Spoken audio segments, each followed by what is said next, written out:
Mario Compean, the acting convention chairman for the convention here in San Antonio, began the session this morning by sounding the call that has been sounded quite frequently across the state recently. Raza Unida will elect the next governor of the state of Texas. Presumably, he was talking about Ramsey Muñiz, the man Raza is running. Muñiz is a young lawyer from Waco. Muñiz himself has frequently been heard to say in news conferences the last several weeks that La Raza will elect the next governor. He says there will be 1 million Mexican Americans qualified to vote by November 7th, and he says they will vote as a bloc, presumably for him.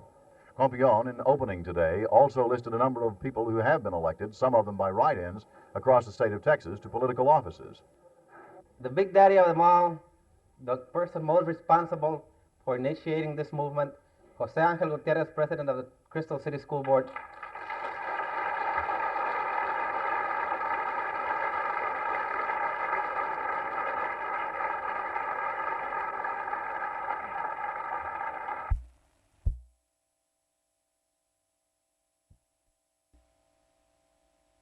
Because he has been giving the Spanish-speaking people representation that they've never had. And I believe that people should be told about what he has done, not only on the Spanish-speaking, but on the women. We have in women top-level positions today, more positions than ever. We have 103.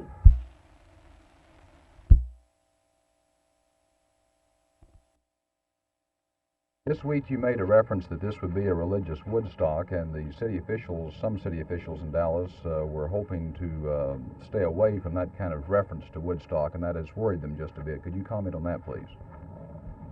I didn't mean to worry the city officials of Dallas, and what I meant was that the crowd is going to be a huge crowd of young people, but gathered for a totally different purpose. We're gathered here with Bibles. Most of these young people will have Bibles in their hands. They'll be studying the Bible all day long, and many of the things that attended Woodstock won't be going on here.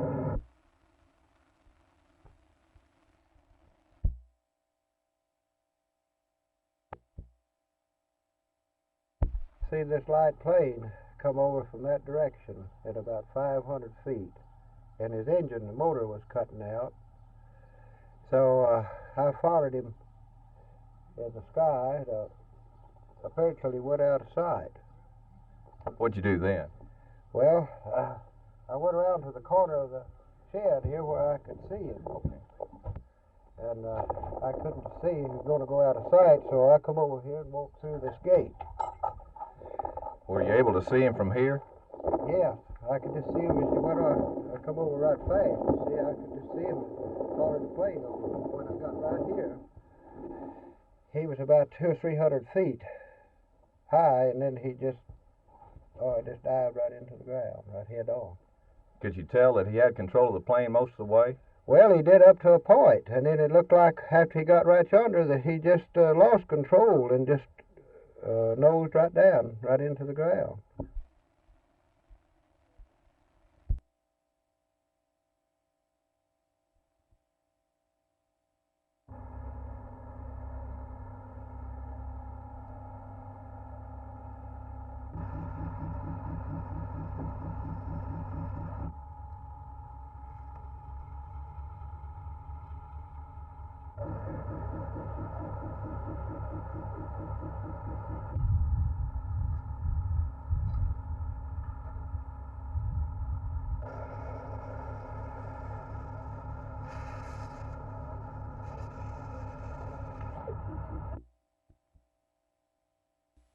Well, because in '69, one time I had 88 people come up, and it just makes me feel at home more or less because it's only 180 miles to Austin, and this is what I kind of look forward to. Like you play AA baseball, then you find you're playing Major League Baseball in the same state.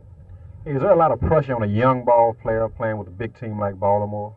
Well, at the beginning of the season, you sit down and you think about all the pressure. There's not that much pressure at all because sometimes you can put pressure on yourself and there's no pressure at all. And this is what I think happened to a few younger players because we wasn't playing as much and things like this. And I played the last 2 weeks every day. Frank Robinson. I know some of you younger guys are going to have to live in the shadows for quite some time. But I understand you played on them a couple of years ago. during winter baseball? Well, I knew you were going to get around that question because every reporter asks us that, you know, at least once or twice everywhere we go. And I think what we're out trying to do right now is to prove that we can win without him, and I think we're a much better ball club without him. And I know a lot of guys would like to have him and things like this, but it was time for, you know, young talent and things like that. And I played under him, and I thought he was a heck of a baseball man to play for.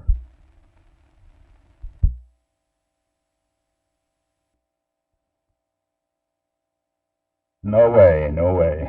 I'm going to stick with history. And I've learned that I like small dogs much better than large dogs.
It's a beauty contest.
Crews worked throughout the night to remove the wrecked cars from the right-of-way, and late this morning, the damaged tracks were repaired, opening the line once again to through traffic, although at a reduced speed.